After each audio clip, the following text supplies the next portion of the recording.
Praise the lord. ప్రభువునందు ప్రియమైనటువంటి దేవుని బిడ్డలారా, ప్రభు నామమున మీ అందరికీ ఉదయకాల శుభములు తెలియపరుస్తూ ఉన్నాం.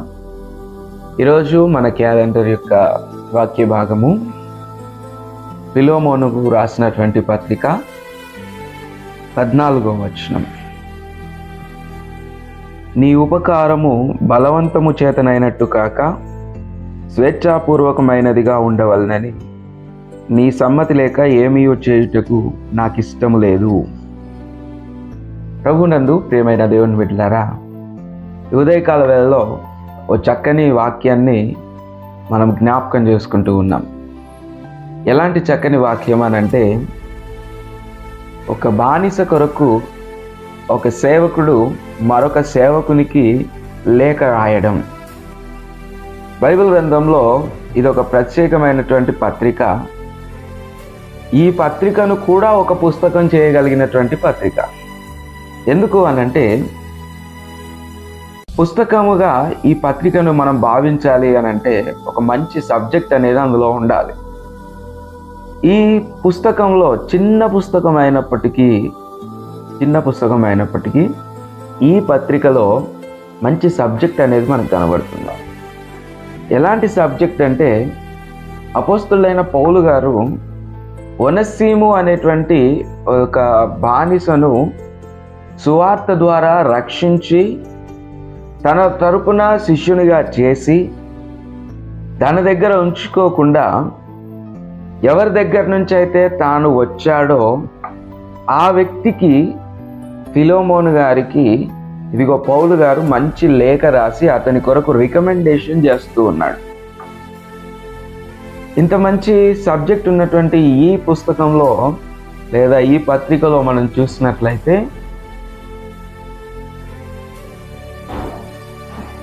సందర్భం ఏంటి అని మనం ఆలోచన చేసినట్లయితే, ఒనెసీము గురించి మాట్లాడుతూ ఒక మాట అంటున్నాడు. 12-10 వచనం నుంచి మనం చూస్తే 11వ వచనం, అతడు మునుపు నీకు నిష్ప్రయోజనమైన వాడే గాని ఒనెసీము ఇంతవరకు ఉపయోగకరము లేని వాడిగా ఉన్నాడు.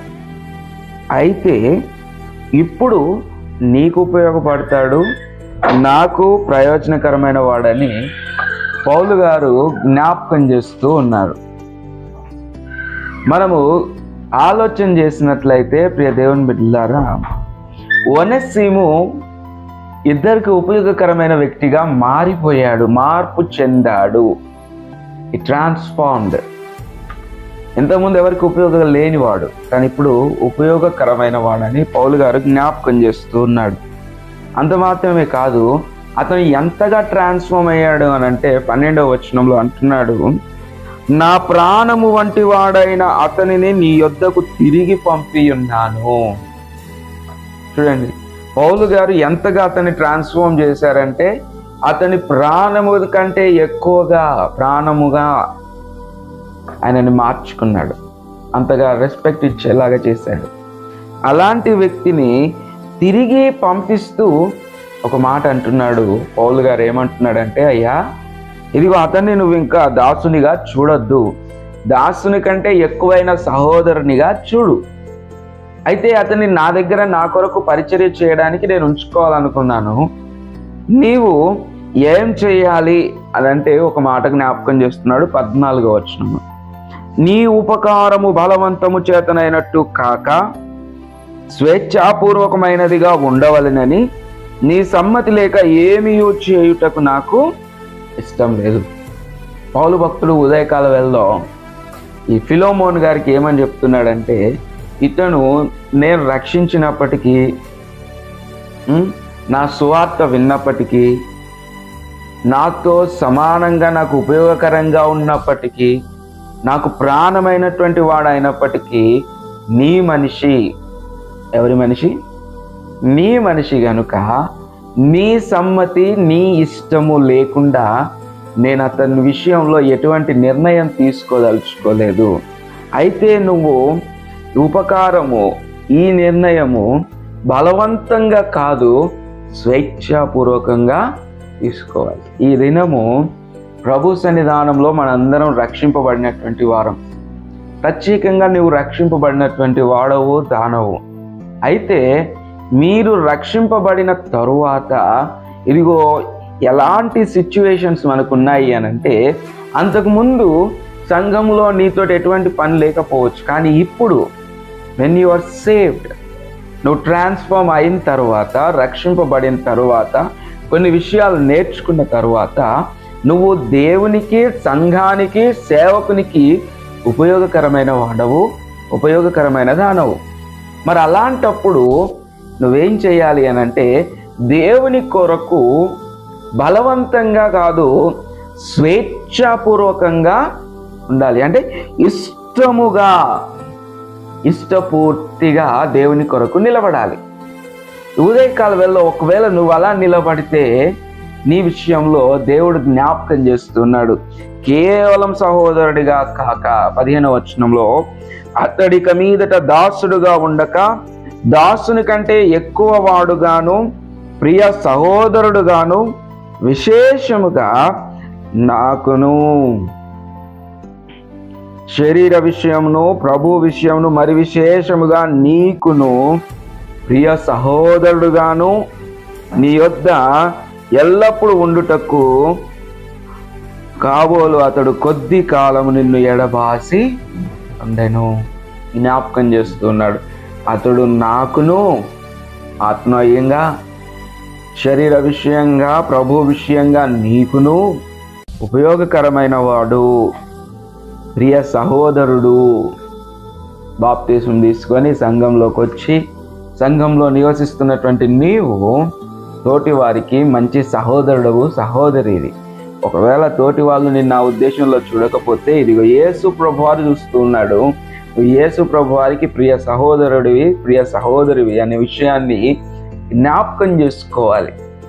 ఉదయకాల వేళ నేను నిన్ను బలపరుస్తూ ఉన్నాను.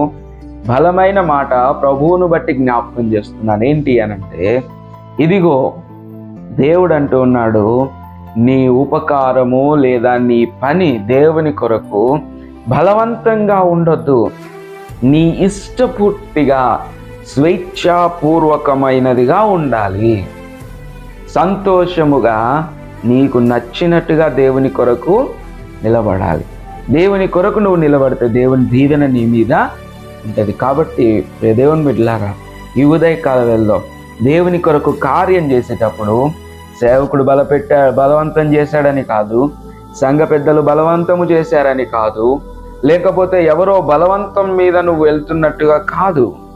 మనస్ఫూర్తిగా నీ ఇష్ట ప్రకారము దేవుని కొరకు స్వేచ్ఛగా నువ్వు నిలబడితే దేవుని దీవెన ఎల్లప్పుడూ నీ మీద ఉంటుంది.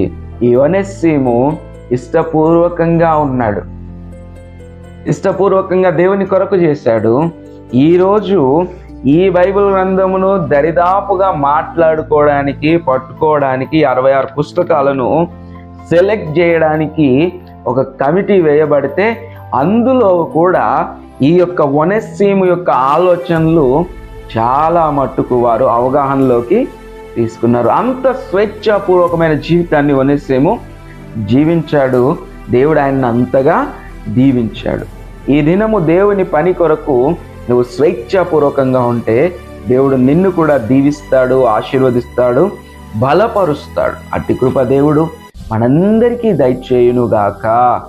ఆమేన్. కళ్ళు వంచండి, కళ్ళు మూసుకొని ప్రార్థన చేసుకుందాం. మహాపరిశుద్ధుడా, గొప్ప దేవా, నిత్యుడవగు తండ్రి, సమాధానకర్త, మీకు వందనములు. ఉదయకాల వేళలో ప్రభువా, నీ సన్నిధానములో ఇదిగో ఒనేసిమును గురించి జ్ఞాపకం చేసుకోవడానికి అపొస్తలుడైన పౌలు గారు మాట్లాడిన మాటను బట్టి మీకు వందనములు. నీ ఉపకారము బలవంతము చేతనైనట్టు కాక స్వేచ్ఛాపూర్వకమైనదిగా ఉండవలననే మాటను ఆయన ఉదయకాల వేళలో మాకు జ్ఞాపకం చేశారు. అందును బట్టి మీకు వందనములు. ఈ మాటను బట్టి ప్రతి సేవకుడు, సేవకురాలు, ప్రతి విశ్వాసి, విశ్వాసురాలు నాయన ప్రభువా, స్వేచ్ఛాపూర్వకంగా మీ కొరకు పని చేయడానికి మీ సహాయము దయచేయండి దేవా. ఆ మనస్సును దయచేయండి. మరి ప్రత్యేకంగా ఈ మాటలు విన్న ప్రతి బిడ్డను మీరు దీవించమని, వారి కుటుంబాల్లో నీ కృప, నీ కనికరము, నీ ఆశీర్వాదము, మీ దీవెన మీరు దయచేయమని ప్రార్థిస్తూ ఉన్నాను. దేవా, మరి ప్రత్యేకంగా నీ కృపలో మీరే బలపరిచి నడిపించి మా అందరి ద్వారా మహిమ, ఘనత, ప్రభావాలు పొందుమని నజరేయుడు మా ప్రభువును రక్షకుడై యేసు క్రీస్తు శుభనామంలో ఈ ప్రార్థన అడిగి వేడుకొనుచున్నాము మా ప్రియ పరలోకపు తండ్రి.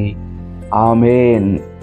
ఇప్పుడు మన తండ్రి అయిన దేవుని యొక్క ప్రేమ, కుమారుడైన యేసు క్రీస్తు కృప, పరిశుద్ధాత్మ యొక్క సహవాసం కూడిన మనందరికీ నీ సర్వలోక పరిశుద్ధులకు ఇప్పుడు ఎల్లప్పుడూ సదాకాలము తోడై ఉండి నడిపించును గాక. ఆమేన్. ఆమేన్.